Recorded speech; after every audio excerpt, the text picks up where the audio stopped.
অন্য আয়না, কাহিনী সুনীল গঙ্গোপাধ্যায়। ব্যারাকপুরে এক বন্ধুর বাড়িতে আমার নেমন্তন্ন ছিল। সেখান থেকে রাত্রিরে আর বাড়ি ফেরা হয়নি। পরদিন সকালে ফিরতে ফিরতে 8:30 বেজে গেল। দরজা খুলে বৌদি বললেন, একজন ভদ্রমহিলা তোমার সঙ্গে দেখা করতে এসেছেন, প্রায় আধ ঘন্টা ধরে বসে আছেন। অনেক রাত পর্যন্ত আড্ডা হয়েছে, ভালো করে ঘুম হয়নি।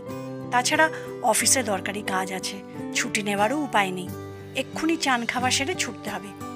এই সময় ভিজিটার এলে কারোর ভালো লাগে? তবু মহিলা বলে কথা, কিছুটা সময় দিতেই হবে। বসবার ঘরে ঢুকে দেখি ঠিক মাঝখানের চেয়ারটিতে একজন মহিলা বেশ রাজেন্দ্রাণীর ভঙ্গিতে বসে আছেন। পরনে দামি শাড়ি, গায়ের শালটিও বেশ কারুকার্য করা। মেয়েদের বয়স আমি ঠিক ধরতে পারি না, তবে এই মহিলার বয়স যে অন্তত 55-56 হবে তাতে কোনো সন্দেহ নেই। মুখের চামড়ায় ভাঁজ পড়েছে, ফর্সা টুকটুকে রং বলে তা স্পষ্ট বোঝা যায়। মাথার ঈষৎ কোঁকড়া চুল, কিন্তু সম্পূর্ণ কালো, মনে হয় রং করা। ভদ্রমহিলা তার যৌবনকালে যে যথেষ্ট সুন্দরী ছিলেন তাতে কোনো সন্দেহ নেই। আমি খানিকটা অভদ্রের মতো বেশি ব্যস্ততা দেখিয়ে বললুম, নমস্কার, কি ব্যাপার বলুন তো? ভদ্রমহিলা একটি পত্রিকার পাতা উল্টাচ্ছিলেন। মুখ তুলে হাসি মুখে আমার দিকে চুপ করে তাকিয়ে রইলেন। তারপর ভাঙা গলায় বললেন, তুমি সুনীল? আমি তোমার জন্য কত দূর থেকে এসেছি বলো তো। তুমি তো রাত্রিরে বাড়ি ফেরোনি। যাও, মুখ টুক ধুয়ে এসো, তারপর কথা হবে। আমি বসছি, আমার তাড়া নেই। কিন্তু আমার যে তাড়া আছে সেটা তক্ষুনি মুখের ওপর বলা যায় না। ভদ্রমহিলার চেহারা ও ব্যক্তিত্বে একটা সম্ভ্রান্ত ভাব আছে। ভদ্রমহিলার বয়স আমার থেকে যথেষ্ট বেশি হলেও আমিও তো আর ছেলে মানুষ নই। প্রথম আলাপে আমাকে কেউ চট করে তুমি বলে না। বসবার ঘর থেকে বেরিয়ে এসে বৌদিকে জিজ্ঞেস করলুম, কে ইনি? বৌদি মুচকি হেসে বললেন, উনি দিল্লিতে থাকেন, শুধু তোমার সঙ্গেই দেখা করার জন্য কলকাতায় এসেছেন। আমার সঙ্গে গল্প করছিলেন। দিল্লিতে ওর স্বামী কিসের যেন বড় ব্যবসা, 3টি ছেলে মেয়ে আছে। কাল রাত্রিরে কলকাতায় পৌঁছেছেন, আজ সকালে ঠিকানা খুঁজে খুঁজে এসেছেন তোমার সঙ্গে দেখা করতে। বাথরুমে গিয়ে টুথব্রাশটা খুঁজতে খুঁজতে বললুম, বৌদি 2 কাপ চা করে দাও। গেল আজ অফিসে দেরি হয়ে। কেন যে উইকডেতে সকালবেলা এরা আসে, কোনো সেন্স নেই। বৌদি বলেন, লোকে ভাবে কবি টবিদের কোনো অফিস থাকে না, তারা চাকরি বাকরি করে না, তারা বসন্তের বাতাস খেয়ে থাকে। তা বলে ভদ্রমহিলার সঙ্গে খারাপ ব্যবহার করো না, কত দূর থেকে এসেছেন। খানিক বাদে আবার বসবার ঘরে এসে চায়ের কাপ হাতে নিয়ে বললুম, হ্যাঁ বলুন, আপনি দিল্লিতে থাকেন? ভদ্রমহিলা সে কথা উত্তর না দিয়ে আমার মুখের দিকে তাকিয়ে রইলেন এক দৃষ্টিতে। তারপর আস্তে আস্তে বললেন, দাঁড়াও, আগে তোমাকে দেখি ভালো করে। কত তোমার কথা শুনেছি, তোমার কত লেখা পড়েছি। এর আগে তোমাকে চোখে না দেখলেও তুমি যে আমার অনেক দিনের চেনা গো। মনে মনে ভাবলুম, এই রে, এইরকম ধানাই পানাই শুরু করলে কত সময় লাগিয়ে দেবে, তার কোনো ঠিক আছে? এরা ভাবে নিজেদের কোনো কাজ না থাকলে অন্যদেরও কোনো কাজ থাকতে পারে না। আমি চা শেষ করে একটা সিগারেট ধরাবার পর তিনি বলেন, তুমি তুমি কেমন আছো সুনীল? তোমার শরীর ভালো আছে তো? আমি অধৈর্যের সঙ্গে বললুম, আগে হ্যাঁ, আমার শরীর খুব ভালো আছে। ভদ্রমহিলা বলেন, ওমা, তুমি আমার সঙ্গে আপনি আজ্ঞে করে কথা বলছো কেন? আমি যে তোমার অনেক দিনের বন্ধু, আমাকে তুমি তুমি বলবে। এসব সিনেমার সংলাপ আমার পছন্দ হয় না। অবশ্য ভদ্রমহিলার বয়স যদি অর্ধেক হতো তাহলে আমার মনের ভাব কি হতো তা বলা যায় না। উনি বা এই বয়সে এইভাবে কথা বলছেন কেন? যে বয়সে জামানায়। আপনি কি কলকাতায় কিছুদিন থাকবেন? পরে যদি আরেকদিন আসেন, কোনো রবিবার টবিবার। আজ আমাকে অফিস যেতেই হবে। তোমাকে আজ অফিস যেতে হবে না। আমি কত দূর থেকে এসেছি তোমার সঙ্গে কথা বলার জন্য। তিনি হ্যান্ডব্যাগ খুলে একটা নতুন কলম বার করে বললেন, এই নাও, এটা তোমার জন্য এনেছি। লেখকদের নাকি কলম সম্পর্কে দুর্বলতা থাকে। কোনো কোনো লেখকের 100-200 কলম আছে শুনেছি। আমার অবশ্য পাতিক নেই, আমি সাধারণ ডট পেনে লিখি, হাতের কাছে যখন যেটা পাই। ভদ্রমহিলার কলমটা বেশ দামি মনে হচ্ছে। দামি কলম নিয়ে আমি কি করব? দামি কলমের জন্য দামি কাগজ দরকার, সেরকম আজকাল পাওয়াই যায় না। কিন্তু কেউ কিছু উপহার দিলে সেটা ফিরিয়ে দেওয়া অভদ্রতা। আমি শুকনোভাবে বললুম, ধন্যবাদ। তুমি এই কলমটা নিয়ে আমার নামে একটা সুন্দর কবিতা লিখবে, কেমন? আমি মুখ নিচু করে হাসি গোপন করলুম। ভদ্রমহিলা আবার বললেন, তুমি কাল রাত্রে বাড়ি ফেরোনি। কবিরা খুব বোহেমিয়ান হয়। আমারও খুব রাত জাগতে ভালো লাগে। এক একদিন ইচ্ছে করে সারা রাত রাস্তায় রাস্তায় ঘুরে বেড়াই। এবারে আমার অন্যরকম একটা সন্দেহ হলো, ভদ্রমহিলার কি নিজের বয়সটা একদম খেয়াল নেই?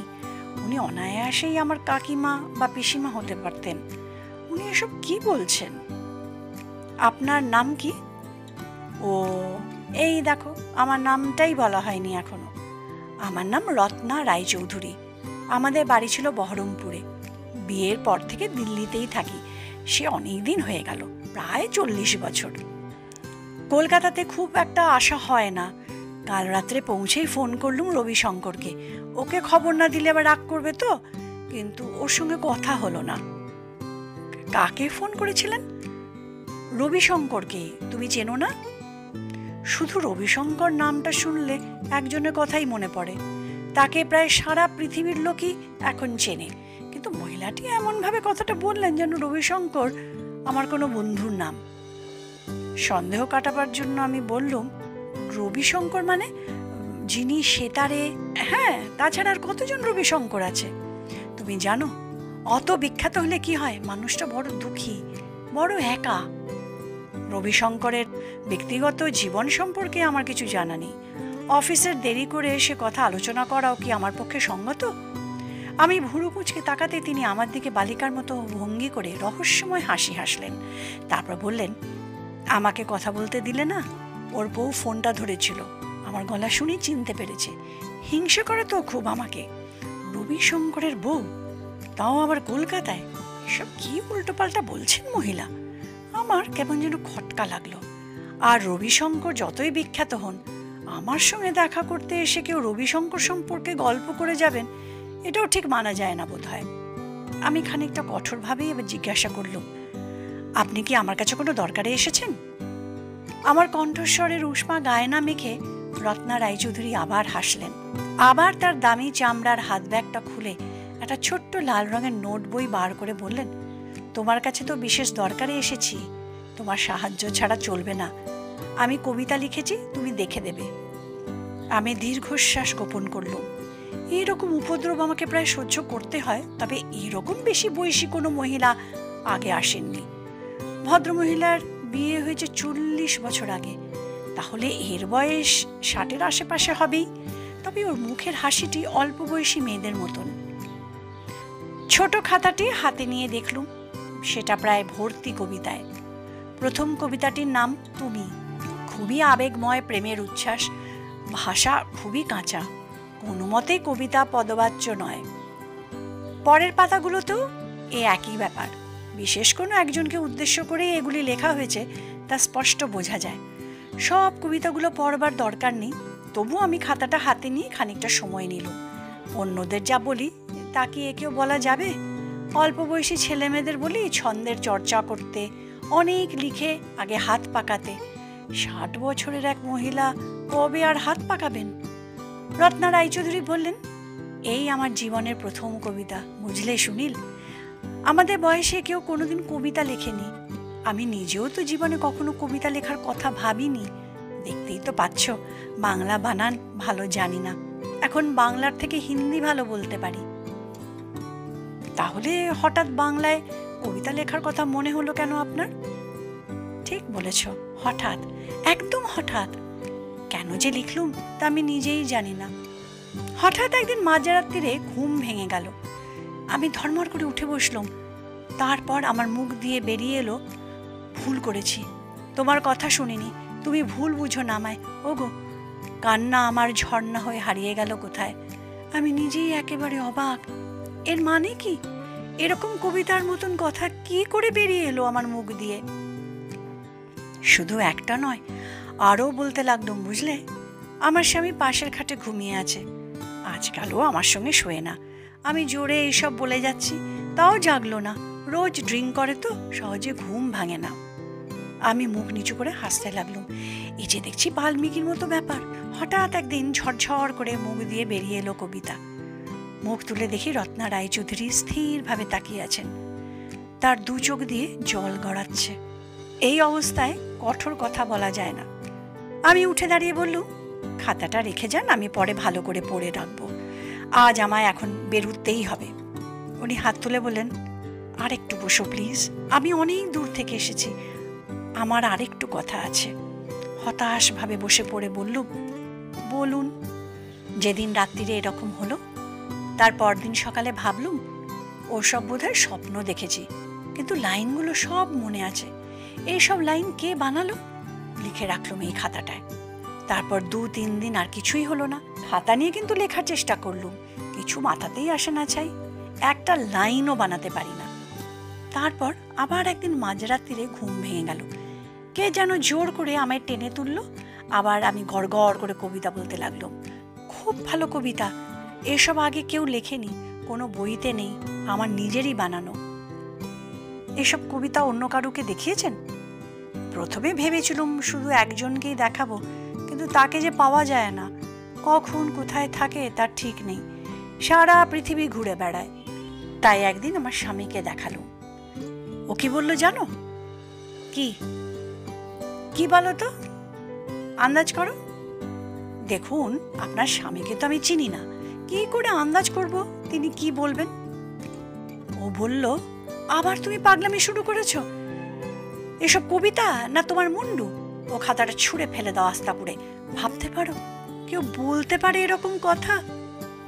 আমার মনে হলো ভদ্র মহিলার স্বামী খুব একটা ভুল কিছু বলেননি, কিন্তু আমি কৃত্রিম সমবেদনা দেখিয়ে বললুম, তাই নাকি? হ্যাঁ, ও তো এরকমই কথা বলে, সারা জীবনই তো আমার কোনো ব্যাপারে ওর উৎসাহ নেই। আমি বিয়ের আগে নাচ শিখেছিলাম জানো, ও নাচ বন্ধ করে দিয়েছে। গানের গলা ছিল, বাপের বাড়ি থেকে হারমোনিয়াম নিয়ে গিয়েছিলাম, সেটাকে সারাবার নাম করে একটা দোকানে দিয়ে এলো, আর কোনোদিন নিয়ে এলো না। তার মানে বুঝলে, ও চায় না আমি নাচি গান করি, কারোর সঙ্গে মিশতেও দিত না, সব সময় আগলে আগলে রাখতো। আমি সুন্দরী ছিলাম তো, তাই ভয় ছিল আমাকে যদি অন্য কেউ নিয়ে যায়। এবার আমি ভালো করে তাকিয়ে দেখলাম, ভদ্রমহিলা যে কিছুদিন আগে যথেষ্ট সুন্দরী ছিলেন তাতে কোনো সন্দেহ নেই। উনি তখন আমার কাছে আসেননি কেন? রত্না রায়চৌধুরী আঁচল দিয়ে চোখ মুছে বললেন, গান বাজনা নাচ সব ছেড়ে দিলুম কেন জানো? ওর জন্য। ওকে আমি সত্যি ভালোবাসতুম যে, ও তার কোনো মূল্য দেয়নি, বাড়িতে পুতুল বানিয়ে রেখেছিল। এখন তাকিয়েও দেখে না আমার দিকে। একসময় একজন আমার মূল্য বুঝেছিল, আমাকে ভালোবেসেছিল, তখন বুঝিনি, তখন তার ডাকে সাড়া দিইনি। ভদ্রমহিলাকে এখন কথার নেশায় পেয়ে বসেছে। আমি আরেকটি সিগারেট ধরে জিজ্ঞাসা করলুম, আপনি আমার ঠিকানা পেলেন কোথায়? হঠাৎ যেন ঘোর ভেঙে গেল। কথা থামিয়ে ভদ্রমহিলা আমার দিকে আবার তাকিয়ে রইলেন এক দৃষ্টে। বাইরে কেউ দরজার বেল দিতেই আমাকে উঠে যেতে হলো। সেরকম কেউ নয়, একজন ফেরিওয়ালা। ফিরে এসে দাঁড়িয়েই বলল, তাহলে এই পর্যন্ত আজ থাক, আপনি রবিবার সকালে আসুন না। মিনতি মাখা চোখ হলেও খানিকটা আদেশে সুরে তিনি বললেন, আরেকটু বসো, আমি একা চলাফেরা করতে পারি না, আমার ভাসুরের বাড়িতে এসে উঠেছি, আজ ওদের একটা গাড়ি পেয়েছি, রোজ তো পাবো না। আমি আবার বসলুম।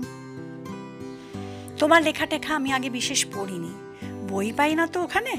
আমার এক দেওরের মেয়ে কবিতা টবিতা লেখে, তাকে আমার এই খাতাটা একদিন পড়ালুম। ও বলল, জ্যাঠাইমা তুমি এগুলো সুনীল বাবুকে দেখাও, উনি ঠিকঠাক করে ছাপার ব্যবস্থা করে দেবেন। আমি সঙ্গে সঙ্গে বিমর্ষ মুখ করে বললুম, কিন্তু আমার তো ছাপিয়ে দেওয়ার কোনো ক্ষমতা নেই, আমি পড়ে মতামত দিতে পারি। একটু আগে কাঁদছিলেন মহিলা, এখন মুখে ঝিকমিক করছে হাসি। মাথা ঝাঁকিয়ে বলেন, তুমি ইচ্ছে করলে নিশ্চয়ই পারো, তোমার কত জায়গা চেনা শুনো, তুমি আমার কবিতাগুলো একটু ছাপিয়ে দাও। সুনীল, আমার বিশেষ দরকার আছে। কি দরকার বলো তো? আপনি বলুন। ওকে তো আমি নিজে গিয়ে কবিতাগুলো দেখাতে পারবো না, ওর বউ যে আমাকে হিংসে করে, টেলিফোন করলে টেলিফোন দেয় না। এখনো কলকাতায় আছে আমি জানি, কাগজে দেখেছি, তবু ওর বউ বলল আমার সঙ্গে এখন দেখা করা সম্ভব নয়। আমার গলা শুনেই চিনে ফেলেছ তো? আপনি কার কথা বলছেন? রবিশঙ্কর। ও যে আমায় ভালোবাসে, ওর জন্যই তো এই কবিতাগুলো বেরিয়ে এলো আমার মন থেকে। কতদিন ওর সঙ্গে দেখা হয়নি জানো, 20 বছর। এবারে আমার আবার খটকা লাগলো। রবিশঙ্করের এখন কোনো বউ আছে বলে তো শুনিনি। 20 বছর রবিশঙ্করের সঙ্গে দেখা হয়নি, তবু এর গলা শুনে রবিশঙ্করের তথাকথিত স্ত্রী চিনে ফেলেছেন একে। রবিশঙ্করের সঙ্গে আপনার কোথায় আলাপ? আমাদের বাড়িতে এসেছিল একদিন, বাজনা বাজিয়েছিল, ছবি আছে দেখবে। হাত ব্যাগ থেকে তিনি একখানা ছবি বার করলেন। অনেক পুরনো ব্ল্যাক অ্যান্ড হোয়াইট ছবি, এখন হলদেটে হয়ে আসছে। কোনো জায়গায় বসে রবিশঙ্কর সেতা বাজাচ্ছেন, তবলচির পাশে একজন সুন্দরী যুবতী, হ্যাঁ সুন্দরী ঠিকই, তার পাশে আর একজন পুরুষ। রত্না রায়চৌধুরী ঝুঁকে পড়ে আঙুল দিয়ে দেখিয়ে বলেন, এই দেখো আমার ছবি, চিনতে পারছো? আর এই আমার স্বামী। আমি ছবিটার দিকে তাকিয়ে রইলাম। সেদিন আমি একটা গান গেয়েছিলাম। রবিশঙ্কর আমাকে দেখেই বলল, তোমাকে দেখলেই মনে হয় তুমি গান জানো, গান করো না একটা। আমি তাকালুম আমার স্বামীর দিকে। রবিশঙ্কর নিজে অনুরোধ করেছে তো, তাই আপত্তি করল না, বলল গাও। গাইলুম, মাত্র একখানা, চর্চা ছিল না তো। সে গান শুনে রবিশঙ্কর বলল, বাহ সুন্দর, তুমি চর্চা করো, তোমার হবে। আর দেখা হয়নি? হ্যাঁ, আরেকদিন দেখা হয়েছিল, ওই দিল্লিতেই। আমার পরিচয় দিলুম। রবিশঙ্কর খুব দুঃখ দুঃখ মুখ করে বলল, তুমি গান গাও না? কি ভীষণ দুঃখ ছিল সে গলার আওয়াজে, তা তুমি বুঝবে না। তখনও বুঝিনি যে ও আমায় ভালোবেসে ফেলেছে। আমি ঘরের বউ হয়েই থাকতে চেয়েছিলাম। তারপর অতি কষ্টে 2 বার ওর সঙ্গে টেলিফোনে কথা বলেছি। ওর বউ জানতে পারলে লাইন কেটে দেয়, কিন্তু জানি ও এখনো আমার জন্য প্রতীক্ষা করে আছে। আমি একবার ভাবলুম পাশের ঘর থেকে একটা আয়না এনে ভদ্রমহিলার মুখের সামনে ধরি। 60 বছর বয়সে রীতিমতো গিন্নি বানি, উনি এসব কি প্রেমের কথা বলছেন? রবিশঙ্করের জীবনী আমি পড়েছি। কোনো একদিন গান বাজনার আসরে রত্না রায়চৌধুরীর মতন একজন সুন্দরী যুবতীর গান শুনে উনি উৎসাহ দেওয়ার জন্য বলেছিলেন, বাহ তোমার গানের গলা তো বেশ ভালো, তুমি চর্চা করো। এরকম কথা উনি হয়তো আরও শত শত মেয়েকে বলেছেন। রত্না রায়চৌধুরী বললেন, তুমি আরেকটা কথা শুনবে? কয়েক মাস ধরে আমার মনটা খুব খারাপ, খালি মনে হচ্ছিল বেঁচে থেকে আর লাভ নেই, কি হবে এই জীবনটা নিয়ে, কতই তো করে দেখলাম অন্যদের জন্য। তারপর একদিন মনে পড়ল রবিশঙ্করের কথা। ও আমায় ভালোবেসেছিল, ও চেয়েছিল আমি বড় হই। সেই দিনই রাতে আমার ঘুম ভেঙে গেল। আমার মুখ থেকে বেরিয়ে এলো ওই কবিতা। আমি যেন অন্য মানুষ হয়ে গেলাম। এতক্ষণ ঠাট্টা ইয়ার্কির ভাব নিয়ে ভদ্রমহিলার কথা শুনছিলাম। এবারে রত্না রায়চৌধুরীর মুখের দিকে তাকিয়ে আমার সর্বশরীরে একটা শিহরণ বয়ে গেল, যেন আমি একটা অলৌকিক দৃশ্য দেখছি। রত্না রায়চৌধুরীর বয়স কমে গেছে 20 বছর, মুখখানা জল জল করছে। জীবনের ব্যর্থতা বোধের মধ্যে একটা ভালোবাসার স্মৃতি যেন তাকে এই মুহূর্তে নতুন রূপ দিয়েছে। সেই ভালোবাসার স্মৃতি থেকে উৎসারিত হয়েছে কবিতা। শুধু ছন্দ মিল শব্দ দিয়ে এ কবিতার বিচার হয় না। এ রচনা একজন মানুষের জীবনের, কবিতার চেয়ে অনেক বড়। আমি বললুম, আপনার কবিতা কিন্তু চমৎকার হয়েছে, কারেকশন করার কিছুই নেই। আপনি যদি চান আমি নিজে গিয়ে এই কবিতা রবিশঙ্করকে দেখাতে পারি, ওর সঙ্গে আমার পরিচয় আছে। আমার হাত দুটি জড়িয়ে ধরে ব্যাকুলভাবে মহিলা বলতে লাগলেন, সত্যি তুমি দেখাবে? সত্যি? তুমি ওকে বলো, আমি আজও ওকে ভুলিনি, বুকের মধ্যে যত্ন করে রেখে দিয়েছি।